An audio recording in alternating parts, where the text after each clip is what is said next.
この青いカフタンの仕立て屋は、モロッコの伝統衣装の仕立て屋を営む夫婦の愛と決断を描いたヒューマンドラマですが、前作モロッコ、彼女たちの朝が日本でも大ヒットしたマリヤム・トゥザニ監督の最新作となります。本日はトゥザニ監督にオンラインでご登場いただき、いろいろお話をお伺いしていこうと思います。それではトゥザニ監督、どうぞよろしくお願いいたします。本日はお忙しいところありがとうございます。まずはご視聴の皆さんにご挨拶からお願いできますでしょうか。Well, Mariam, thank you for taking the time to speak to us today. Can you first start by greeting the viewers? Yes, it's a pleasure speaking to you today, and I'm very happy to be here. Hello to the Japanese audience. Very nice to meet you. はい、ありがとうございます。すいません、大倉さん、通訳お願いいたします。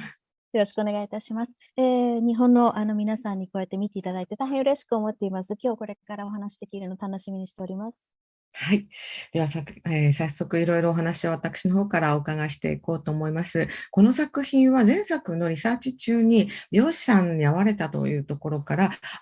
発想されたとかインスパイアされた物語というふうにお聞きしていますが、具体的に言いますとどういうことだったんでしょうか。まずそこのあたりから教えていただけますでしょうか。So she wants to start by asking you about the genesis of the film. She knows that an encounter with a hairdresser sort of was the trigger for you to start this journey. Can you talk a little bit more about it in detail? Of course. When I was scouting for my previous film, Adam, I was location scouting, and I met a man that owned one of these locations, a hairdresser, and I was very touched by all the things I felt this man was not saying about his life, about his being, basically. There was this kind of I don't know. I felt there was something that he was shutting down. I went back to seeing him quite a few times. I never asked him any personal questions about his life because I felt it wasn't my place to do so. But he was a very nice man. I really enjoyed being with him, his company. He was maybe in his 55, 60. And there was something very, very touching about him once again. And I really kept him in my heart for all the shooting of Adam. And when I finished Adam and when it was released, he was still there. Every time I would think of him. And I realized only after that it was because he took me back to my youth, to all these souvenirs as I grew up in Tangier, came back very vividly when I met him. Because I had seen when I was young, many couples get married just to keep a certain facade, just to be able to blend in socially. And I was touched by this as I grew up, but it was all these things were said without really being said. They were part of these unspoken things. When I met this man, all of a sudden I felt there was something that was incarnated. It was like flesh and bone, and I had the feeling that I felt the sufferance also that a person in such a situation could feel, to have to get up every day and pretend to be somebody he was not, just in order to face society because he had no other choice. Something that can be very violent. So I started thinking a lot about such a man, such a man in the situation would feel. And then, of course, I started feeling what his wife would be feeling, what it means to be the wife of a man that's experiencing such emotions as well. So I found myself really thinking about these characters, really emotionally involved with them. And once again, I don't know if the story that I felt this man was experiencing is just part of my imagination. And at the end of the day, for me, what was important is that it triggered an emotional response that really stayed within me and that really marked me. And that's how I started feeling the need to write this film. はい。まず、前作モロッコ、彼女たちの朝の作品のロケハンの時に、今、お話があったように、この、ヘアサロンを実は探している中での、一つのヘアサロンの店主の方だったんですね、男性の方で。で、いろいろ話を伺っている中で、なんか自分の人生について、自分自身について、すごく語られてないことがたくさんあるように、すごく印象を受けました。で、何度か、会いに行って、て、で、実は個人的なことは一切伺っていないので、それは自分がそれを聞く立場にないっていうふうに思っていたからではあったんですけれども、年はだいたい55から60歳ぐらいで、どの会話もとても素敵なもので、この方がすごく自分の心に響き、で、モロッコ、彼女たちの朝を撮影している間もずっと心に留まっていて、撮影後もその方のことを考えていました。というのは、一つには、私はタンジールで育ったんですけれども、自分のその若い頃の記憶っていうのが、すごく鮮明に思い出された。で、それがどんなものかというと、社会の、一員に、うまく、表の部分で、その一員として、見られるように、そういった規範に合わせるために、結婚を、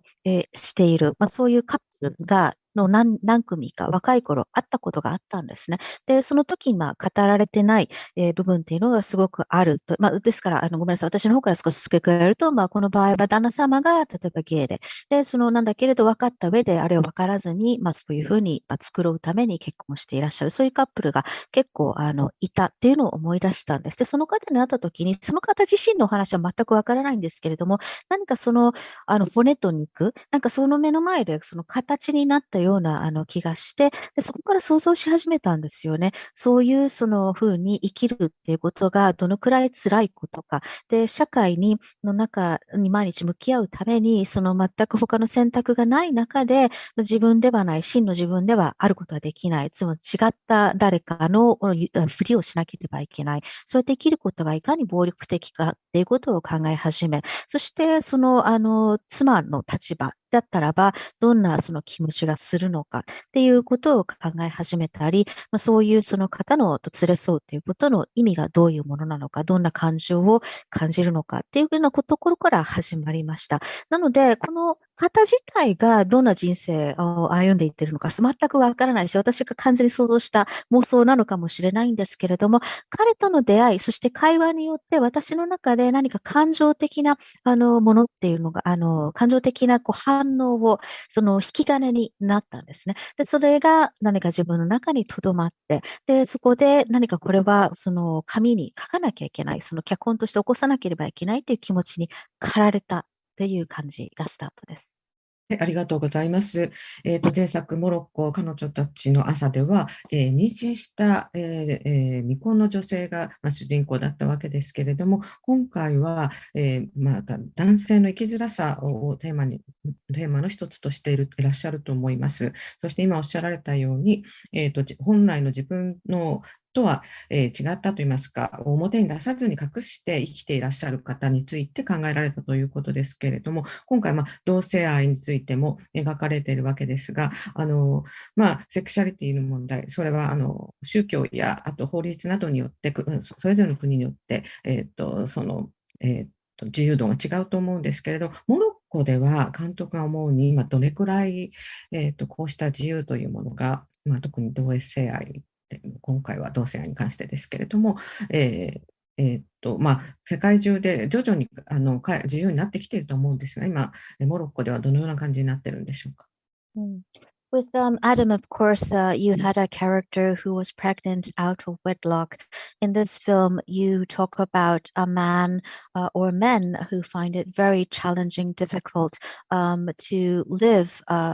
with the societal rules that are pushed upon them. And of course, this is a character in the center of the story who has to, because of the societal code, has to hide his true self, as you mentioned. And you also touch on a same-sex relationship within this narrative. Sexuality or same-sex relationships, depending on the country or the law and the religion of that country, the freedom that is given to people of different sexuality differs. Where would you say Morocco is when it comes to sexual freedom? Morocco is a very, very complex. The Moroccan society is a very complex society. There are many windows of freedom. At the same time, there is also conservatism. It depends where you evolve in the society, but there is also uh, I don't know how to put it, because it's true that it is very complex. Depending upon where you evolve, what circles you move in. For example, a man such as Halim is living in a very traditional, very conservative area. He is a certain age as well. It's a different thing, because with the younger generation, because of the internet, of the social networks,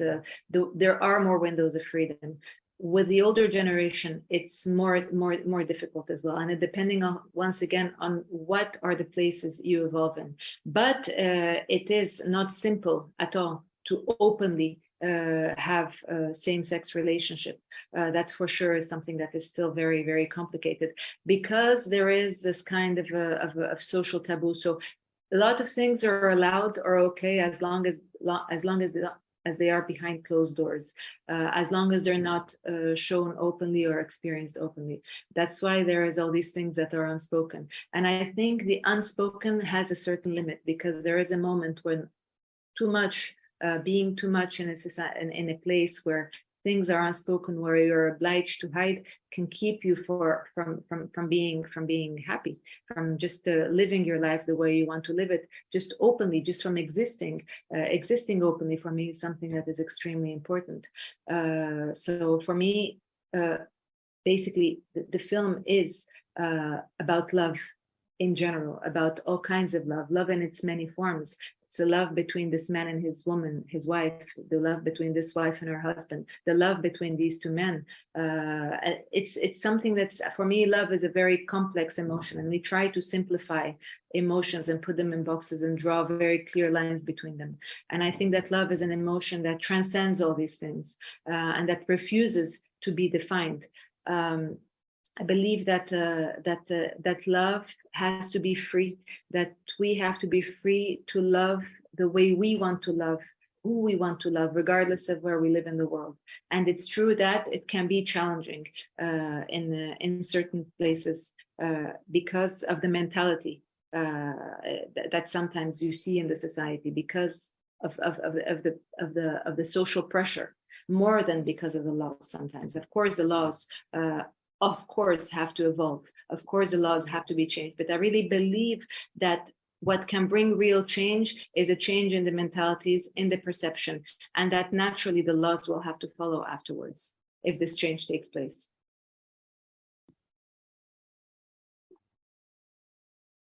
Thank you. はい。モロッコの社会っていうのはとても複雑で、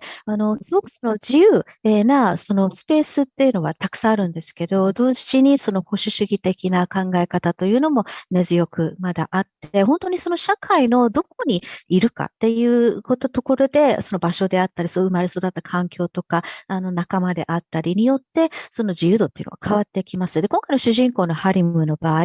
住んで、そして仕事をしているエリアっていうのがとても伝統的な場所なんですね。そして彼は、ある、年齢層でもあって、どちらかというと若い世代は SNS とかインターネットがあるためにより自由度が高い。けれども、上の世代っていうのはそこまで自由ではない。というふうに言えると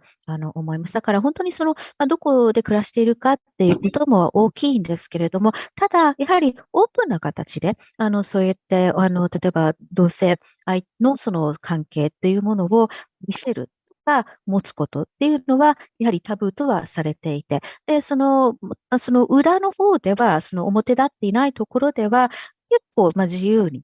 それは、いろんな皆さん、関係を持っていらっしゃるんだけれども、これがまさに語られざる部分なんですね。だけど、やっぱり語られないものっていうのには限界が私はあると思っていて、で、もし語られないことによって、誰かの幸せの妨げになっているのであれば、その人が真に愛したい、生きたいと思っていることの妨げに、つまり存在することの妨げになっているのであれば、それには限界が来てしまうというふうに思っています。そういったところを含めて、今回の作品っていうのは愛についての映画だと思っています。いろんな形の愛、そしていろんな種類の愛、例えば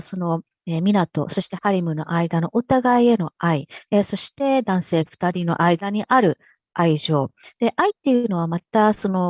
エモーション、感情ではありますけれど、とても複雑な感情だと思うんですね。私たちは愛っていう概念をすごくシンプルにしようとしてしまうんだけれども、線を引いたりとかして、箱に入れたりして、でも実はそうではない。愛っていうものはすごくその全てを超えていく超越的なエモーション、感情だというふうに思いますし、定義されることを拒む、そういう感情だというふうに私は思っています。そして愛はまた、私たちは自由に愛せ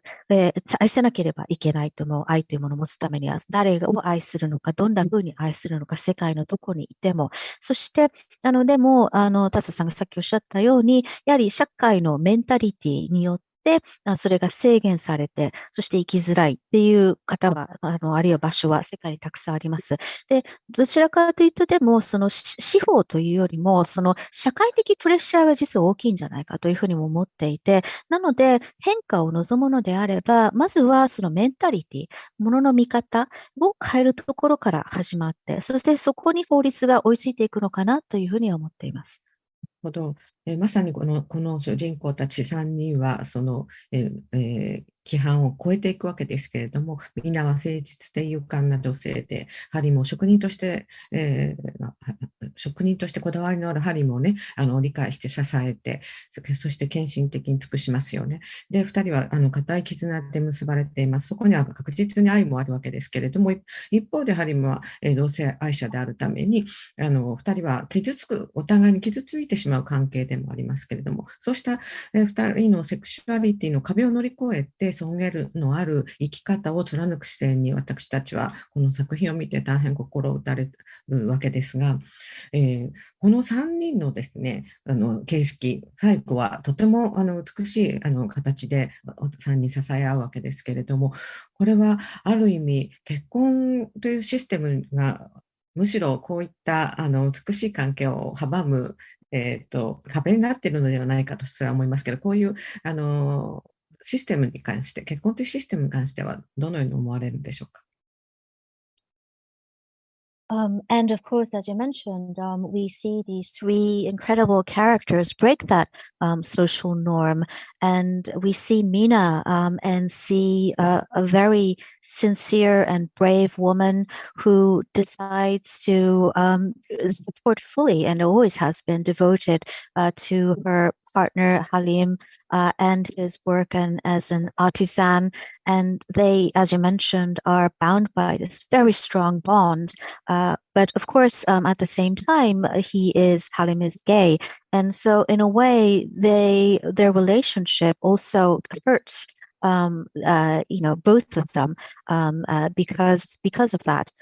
But the way that the story of the three characters end is so beautiful because we see them all support each other. And it almost felt to Atsuko that the system of marriage can be a wall, something that prohibits us from having a beautiful relationship like we see in the end. What are you feeling about traditional idea of marriage, that system of marriage? Oh, for me, Halim and Mina are the opposite of that because they are married, but it's more of somehow it's a celebration of marriage. For me, it's marriage for the right reasons. They are married for the real reasons that two human beings, I think, should be married. And they decide to stay with one another out of love only. Mina is a woman of character. She can walk away any minute. She's not a woman that's going to stay with her husband because society is going to impose that on her. She stays with him really because she loves the human being he is. And although at the beginning she did not know concretely, little by little she starts to feel things, and she knows quite rapidly what is happening, but she decides to stay there out of love and to also sacrifice some things out of love, because it's also, she lets go of a lot of things on her side and makes a choice to be with this man that she loves in order to be by his side, to protect him, to help him also to because she feels that there is things where he is also a little bit he protects himself from the outside world. He shuts himself. He cannot face the society. So she stands up for him in a lot of aspects of his life. And this is out of love that she does this. Halim decides to stay with his wife in the same manner, out of love. He doesn't stay with her for another reason. They are together because they love each other profoundly. And for me, love can take so many forms, can have so many faces, and can also change. They have built a kind of companionship. Mina becomes sometimes almost motherly to him. And it's also sometimes this feeling of a mother that's going to leave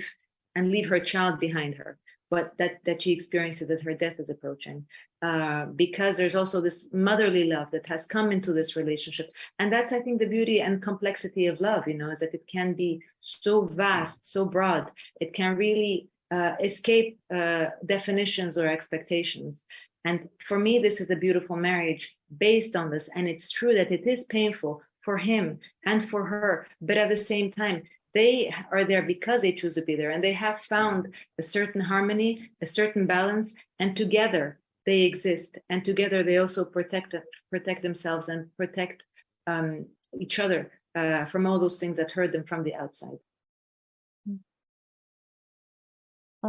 そうですね。この二人の場合は、まさに、正しい理由でまさに結婚しているので、そういった意味ではこの二人というのは、結婚というものを祝福している存在だというふうに私は思っています。で、お互い愛しているからこそ二人は一緒にいるわけで、ミナというキャラクターを見てくださっても、非常にその強い意志を持った女性なんですよね。だから別に社会が彼女が彼といなければいけないからっていうふうに押し付けて義務から一緒にいるわけじゃ全くない。ハリムのことを一人の人間として愛しているから、ずっと一緒に彼といることを自ら選んで一緒にいるわけです。そして最初、少し疑問に思ったことが、だんだんといろいろその感じ、そしておそらくその、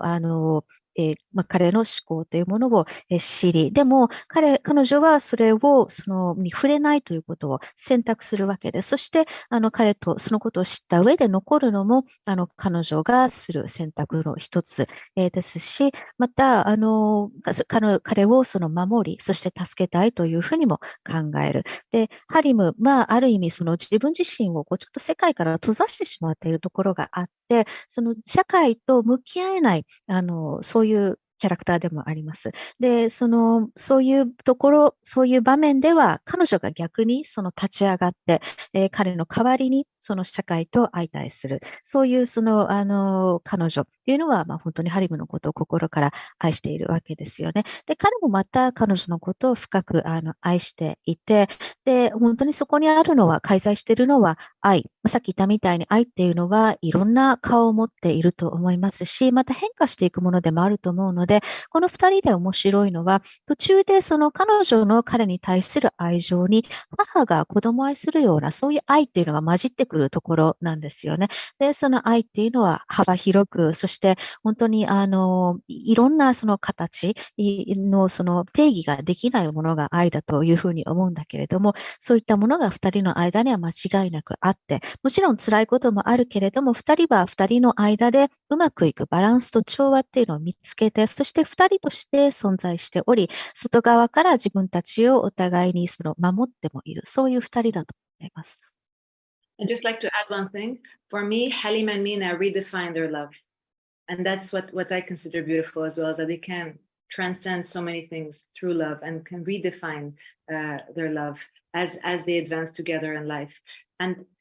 when we see a couple such as Halim and Mina from the outside, I think a lot of people are going to have their own projections about what a couple like this is. But there's always, sometimes not always, there is a very simple way that we try to analyze things with. And I really believe, once again, in the complexity of human beings, in the complexity of relations, in the complexity of emotions. And that's really what I wanted to dig into and to explore through this marriage, through this man and this woman.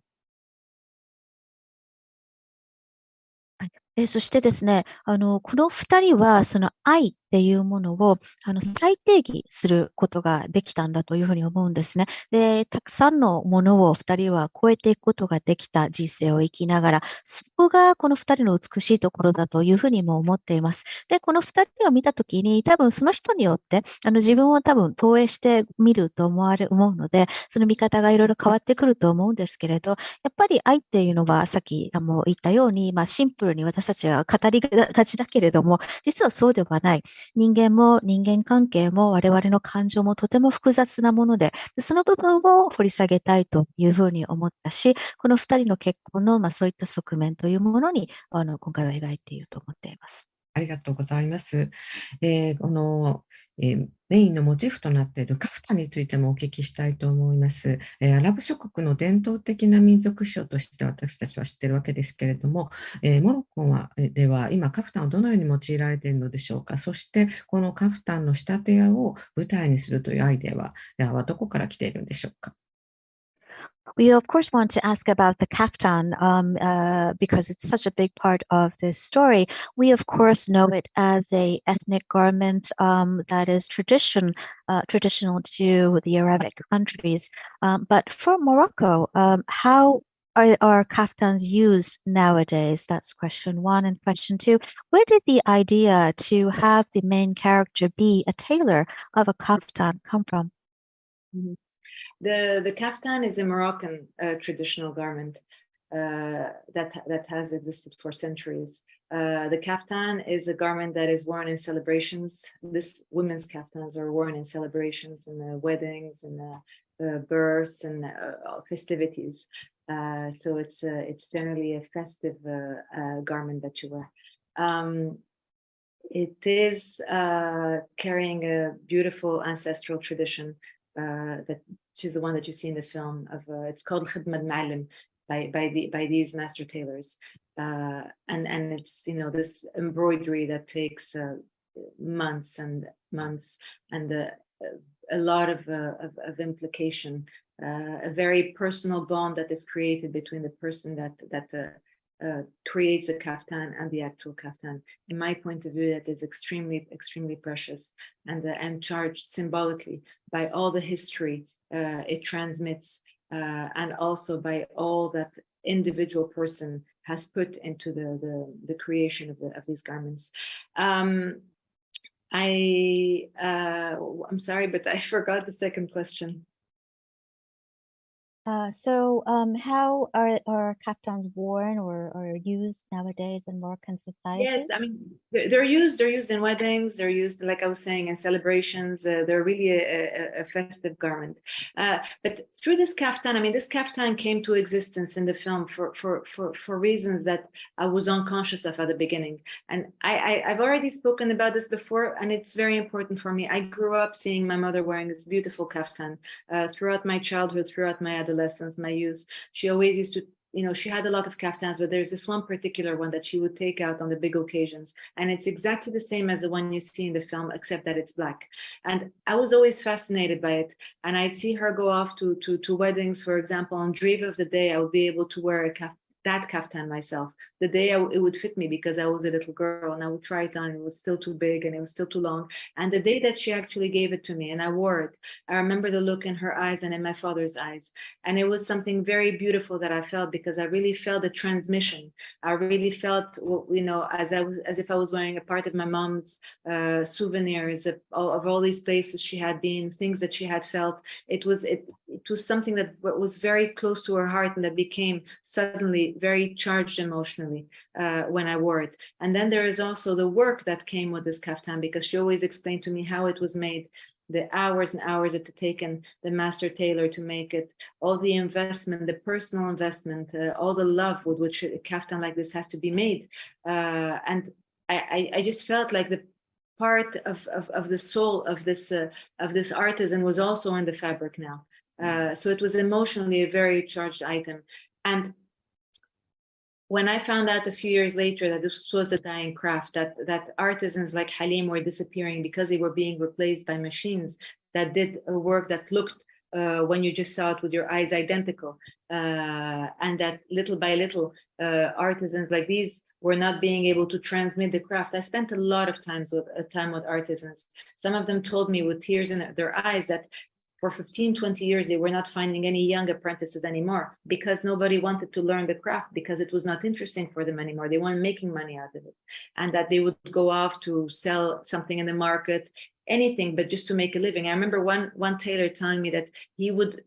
work for free if it was necessary. So much he loved his craft. And I felt very strongly about this. It really touched me because it's true that we live in a world where machines are becoming more and more important. And I have the feeling that many things are becoming devoid of sense. I am a nostalgic maybe, but I love knowing that there is a sense in things as well. And today, making a kaftan by machine is going to cost 5 times more expensive, 5 times less expensive than making it by hand, and it's going to be much quicker. And I think it goes in the sense of where society is taking us now, where we just want to consume, move on to what's next, and that's it. And we don't look for meaning anymore. So I really felt very strongly about this. And as I started writing the film, I didn't know, because I never think in advance before I write. I always write out of an emotional impulse, and I never plan ahead of time what I'm going to write. I just let myself get guided by my characters. And Halim, as I imagined him, was a master craftsman, naturally, because I really understood after how important it for me was to talk about this craft, to shed some light upon it, and to be able to pay tribute to it as well, to this beautiful tradition that is disappearing, and at the same time be able to talk about the character in depth as he makes this kaftan, go into the detail of his soul, basically, through his stitches, through his work, get to know him better. So naturally, yes, he became a master craftsman as I imagined him. はい、モロッコにおけるそのカフタンというのは、何世紀にも及んで、着られている伝統的な、衣服で、女性の場合、例えばその何か祝福であったり、なんか誕生であったり、そのいろいろ、お祭りのような、そういった、祝祭のような場で、着られる、ものであって、で、先祖から、伝統的に引き継いでいくものであり、大体その巨匠が手掛けているものが多いので、匠が描いているものが多いので、その刺繍であったり、もう何ヶ月もその、職人さんが時間をかけて、そして作ってきているものなので、やっぱり私からすると職人とその、カプタンの間に何かそのすごい強い関係性が生まれると、その作業の間で思っていて、だからこそすごく貴重だし、すごくその象徴的なものでもあるというふうに思っています。つまり、その個人の作り手の思いというのが、その作られているカプタンの中に宿っていく、そういうものだというふうに思っています。で、それから、書き始めたときは、そのカプタンとかいうふうに考えていたわけではなかったんですね。で、実は、カプタンに関しては、母が、とても美しいあるカプタンを、持っていて、たくさん持っていたんですけど、特に今回登場するメインのカプタンの色が黒のそのカフタンを、彼女は大きなイベントの時によく身につけていて、私はそれにずっと小さい頃から惹かれて、で、いつかそれを自分も着たいというふうに思っていました。で、小さい頃はね、やっぱり大きすぎたり長すぎたりしてフィットしなかったんですが、かなり長い時間が経ってから、それがそのぴったり自分に合った時に母が私に、それを送ってくれたんです。で、その時にすごくただ衣服であるということ以上に、いろんなその感情がここには入っているんだなっていうことをすごく実感、しました。で、そして、もともと母はよくそのカフタンがどういうふうに作られているのかっていうことを話してくれていたんですね。いかにその名匠たちが、匠が、職人が、作ってきたものなのか、そして、そういった彼らの魂がいかに入っているのかって、そういった部分でもいろんなその思い、感情が詰まった、存在なんだというふうに思います。で、そのことがあってから、数年経ってから、実はその手縫いのその職人さん、あるいはそのカフタン、作りっていうものが、今、死にゆく、文化であるということを実は知ったんです。で、やはり機械が、登場してしまって、その手縫いの仕事っていうのを奪っていってしまっている。で、裸眼で実は見ると、どちらでも、裏返してみないと、手縫いか、ミシンというか機械なのかっていうのは、わからないぐらいの、それぐらいの、表向きは差がほとんどないんですね。なので、そっちでいい、マシンでいいっていう方っていうのも増えていて、で、今、いろんな職人の方にお話を伺ったんですけれども、それこそ弟子探しを15年、20年しているけど見つからないというお話をしていらした方とか、だからもう、結構時間をかけて身につける芸でもあるので、技でもあるので、そういったことに時間を費やすよりは、例えば市場で何かを売って、で、それで生計を立てたいというような若者が多く、学ぶに来来ようという気概を持っている方がいないんだと嘆いていらっしゃる方や、もう本当にカフタン作りに対してものすごく愛があるから、無料だったとしても自分はこの仕事を続けたいって涙ながらに語られる方も、いらっしゃいました。で、このカフタンっていう、以外のその場でも私たちの世界ってマシンにとって変わられてきているというふうに思うし、もしかしたら私が単にノスタルジアが強いのかもしれないけれども、私はやっぱり手触りの感覚であったり、そういったものは失われてほしくないと思っているんですね。で、値段的にも、手縫いだと5倍実はかかります。そして時間ももちろん、手縫いでなければ機械であればもっと早く作ることもできる。でも、やっぱりそうやって、一つの世代ごめんなさい。で、今の社会っていうのは、私たちは、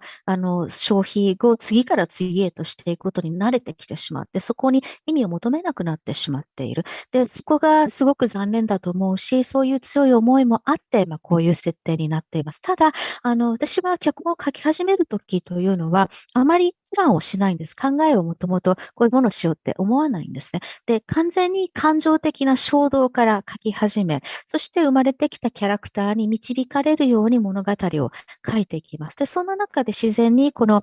主人公ハリムというのが、こういった、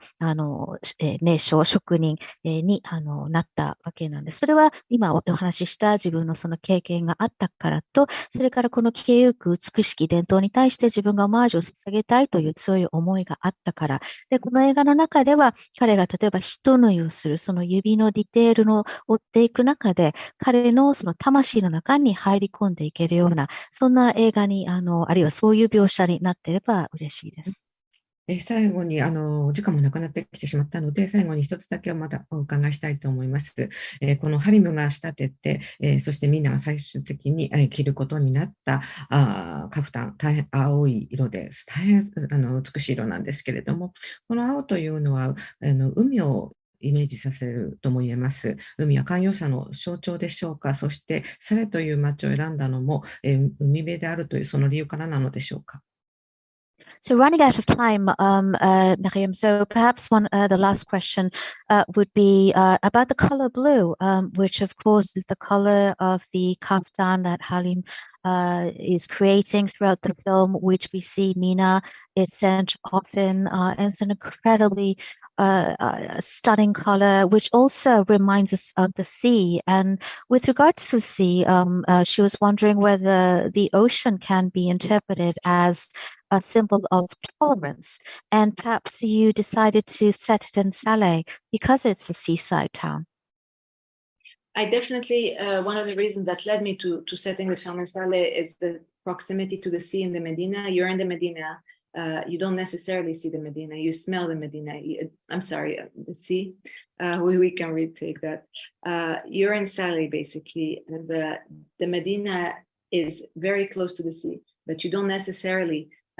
see the sea. You can smell the sea. You can hear the ocean, but you cannot see it. And for me, this proximity was very important because I wanted to be with my characters inside until the moment when I really had this large opening and had the discovery of the sea at the end. Going back to the color blue, I wrote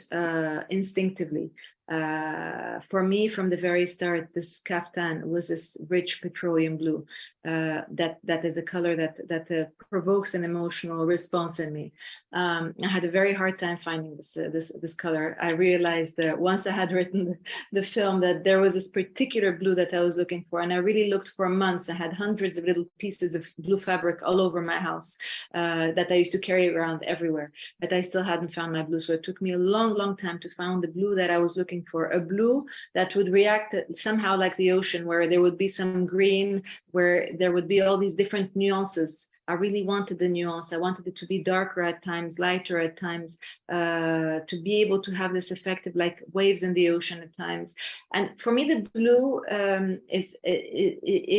provokes a feeling of freedom. Something larger than us, with the ocean, with the sky, something limitless, basically. And I like that feeling. I like what it provokes in me. And this is really what I wanted to feel at the end of this film. I wanted us to go towards this freedom, because at the end of the day, for me, this film is also essentially a film about freedom. So the blue is a color that embodied the most the emotion that I also wanted to transmit in the film. はい、Sorry, ま just さ one に more thing. Saleh, I forgot to say, is also a Medina I chose because it's not a touristic Medina. It's a Medina that's authentic on one side, and on the other side, it's a Medina that's renowned for its for the handmade kaftans. It's a tradition that is known in the Medina of Saleh. So there are quite a few artisans still in the Medina of Saleh that do this craft. Thank you very much. はい。まさに、今おっしゃってたような理由でなんですよね。で、この場所っていうのは海辺ではあるんだけれども、劇中ほとんどその海っていうものは全く見ることは私たちはなく、でもその匂いは感じ取ることができる。旧市街の中でもその、海っていうものを感じ取れる、そういうエリア、になります。で、そういう描写っていうのは自分にとって重要だったのは、キャラクターとともに没入している、内側にいる、ずっと話がその中で進んでいて、そして最後にその大きな海原がそこにあってっていうのが、観客にとっての一つの発見になる、そういうその描き方をしたかったから、そして青に関してはもう直感的に実は書いていたんですよね。劇中出てくるペトロリアムブルーという色なんですけれど、個人的に何かすごくその自分の感情的に反応する、そういった青のその色彩で、一旦でもその書いてしまったらば、実際にその記事を見つけるのは本当に大変でした。で、何月もの間、その記事を探していたときに、青の小さな布切れとおっしゃってたので、多分サンプルみたいな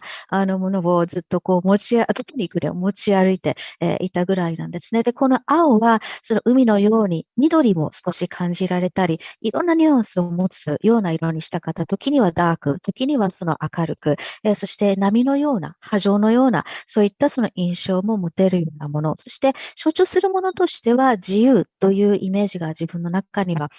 ありました。海とか空っていうのは人間よりも大きな存在で、そして限界なく広がっている。何かそういうその感情を私は海を見るときに抱くので、その感情がとても好きでもあるので、それを表現したいというのと、その映画は最終的に自由についての映画でもあると思うので、最後自由に向かっていってほしいという意味での青でもありました。で、そして、この最後に、そうですね、付け加えられたところは、このメディナっていうのは、もちろんその旧市街、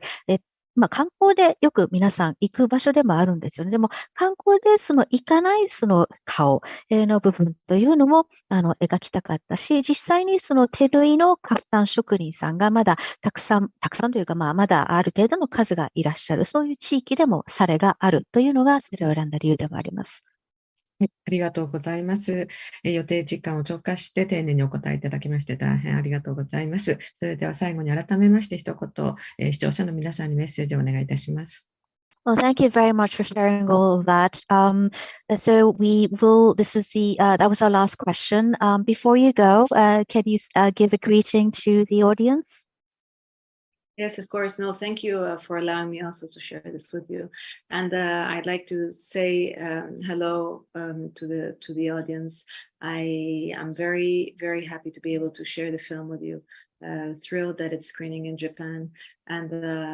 I hope you get to see it and that you get to meet these characters, Ali, Mina, and Yusuf. はい。本当に、逆にこういう場に招待していただいて大変嬉しく思っています。で、改めて見てくださっている、映画ファンの方々には、ハロー、こんにちはというふうに申し上げたいです。で、日本で、この作品が劇場公開されること、本当に嬉しく思っているので、またその時には足を運んでくださったら嬉しいですし、改めてミナだったり、ハリムと、皆様が出会ってくださったらと思っています。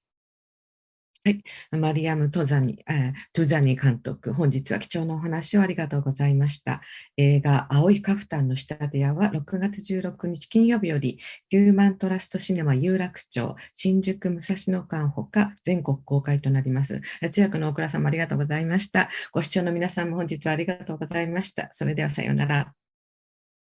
Thank you. Bye. Thank you.